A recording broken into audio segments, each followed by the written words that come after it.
వారు ఎంత చిత్రమో తెలుసా అండి. వారు మధుర మీనాక్షి దేవాలయంలోకి వెళ్ళారు. వెళ్ళి మాకు లోపలికి వెళ్ళి అమ్మవారిని అర్చిస్తామన్నారు.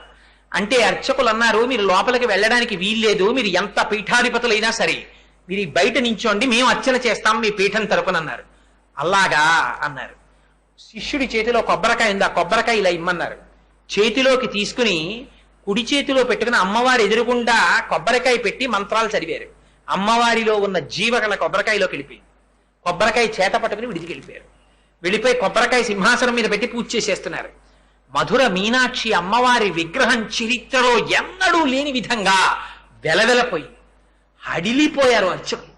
హడిలిపోయి పరిగెత్తుకుంటూ స్వామివారి విడిదికి పరిగెత్తారు. స్వామి మాది అపరాధం అయిపోయింది, మీరు సాక్షాత్ అమ్మవారి స్వరూపం, మిమ్మల్ని అమ్మవారి పూజ చెయ్యొద్దన్నాం, మీరు వచ్చి లోపల అర్చన చెయ్యండి, అమ్మవారి కళల్ని మళ్ళీ అమ్మవారిలోకి విడిచిపెట్టేయండి మహాప్రభు అన్నారు.